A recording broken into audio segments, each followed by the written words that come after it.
Welcome back to Joe Stunner Boxing. Now, I appreciate the dust has barely settled on Oleksandr Usyk's victory over Tyson Fury, but I thought we'd jump in and we'd have a look at, now that he holds all the four belts, what exactly, who's next on the agenda? I mean, what exactly is out there for him to achieve? I mean, I know that he's got the Tyson Fury rematch, which looks like that's going to be activated. I don't know for certain, but I think the initial indications were that there's going to be a second fight. That will be an absolute blockbuster. But let's just play devil's advocate here. Let's say that doesn't happen. What would be next? And here's a question for you, a big question. Can Usyk hold on to all those four belts? Extremely difficult, but it can be done. Now, the one that everyone's talked about is the IBF belt, because the IBF are very strict about their mandatories, and if you don't do them, they take the belt off you. So we're talking Filip Hrgović is number one in the rankings for the IBF. They don't have any interim champions or super champions or any of that bollocks. They have Oleksandr Usyk as their champion, and Filip Hrgović is the number one contender. So he would have to face Hrgović before all others in order to hold on to that IBF belt. That's pretty clear cut. With regard to the WBC, the number one in WBC is Anthony Joshua. He's also the number one ranked contender with the WBO, but there's a slight caveat to the WBO, so I'll deal with these one at a time. With the WBC, he's number one. Again, the WBC don't have an interim champion or what's the other one they call it? Regular champion. I can't stand all that crap. Now, interestingly, number two was Frank Sanchez and number three was Ajit Kabayel, but Kabayel has just knocked out Sanchez, so I would assume Kabayel would be number two. He's creeping up the rankings, Kabayel, deservedly so after those two fantastic victories over Makhmudov and Sanchez. Terrific, sort of almost an Indian summer of his career. Well, he's not that old, he's only 31.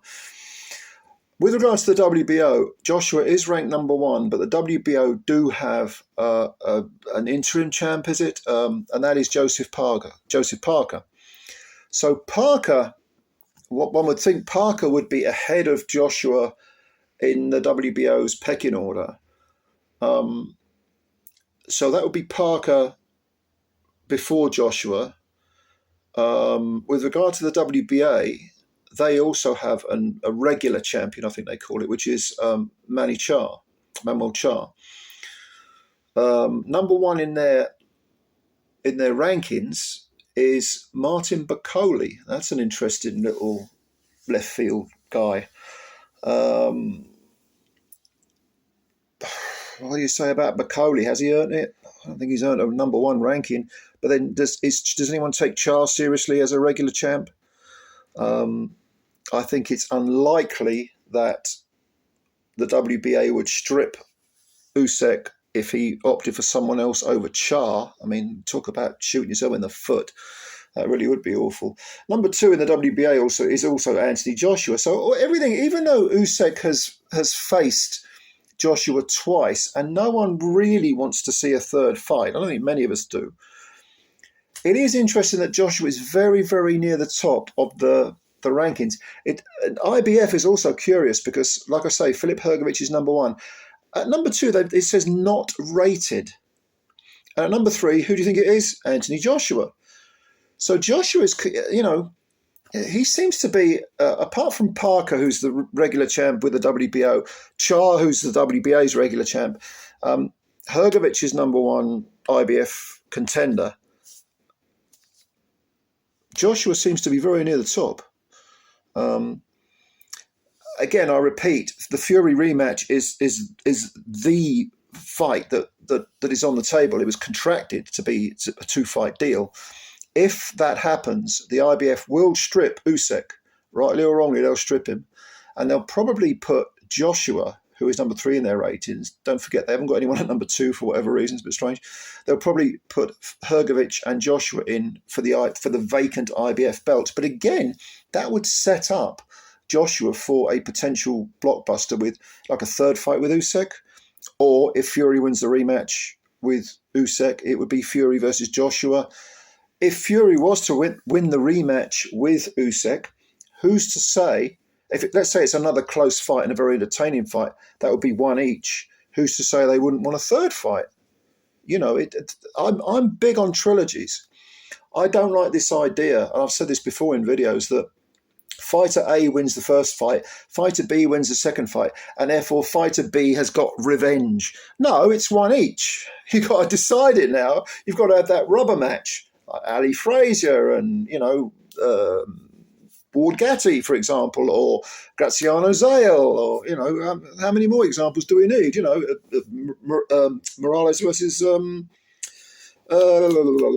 Eric Morales versus God Almighty. This is what happens when you get older. Marco Antonio Barrera, of course, that's who I'm thinking of.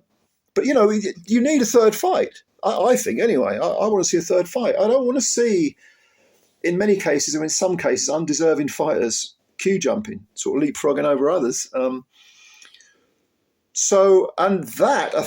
it was, obviously it's all hypothetical, but if Fury was to win the second fight and there was a third fight, you might see other belts taken off Usyk. This is the way it goes. It's very, very convoluted, and it's almost impossible to hold all those belts, even though, provided a champion is active, you would think, which ruling body would not want to have Oleksandr Usyk as their champion? And I understand there's procedures and so on, but so long as the fighter is fighting good men and there is some sort of logic, some sort of rhyme and reason behind, a fighter, maybe avoiding, but choosing someone else other than their mandatory contender, so long as that doesn't drag on for several years, then, okay. It's like, for example, Jaya Pataya and Marius Briedis. Now, Pataya was stripped for not facing Briedis. And he was stripped, 8 months ago, 6, 7, 8 months ago? I'm not even sure. He just fought Briedis at the weekend for the vacant IBF belt. Why did they strip him? What was the reasoning behind that? Well, you're not facing your mandatory. Well, I'll get to him. Don't worry about it. And Briedis was happy to let Opataya fight Ellis Zorro, I think, make a few quid on the big cards. Opataya and his team said, yeah, we'll fight you. Don't worry about it. And the IBF stripped him. These ruling bodies shoot themselves in the foot. And I do understand that if things drag on, and you've got a number one contender, a deserved number one contender.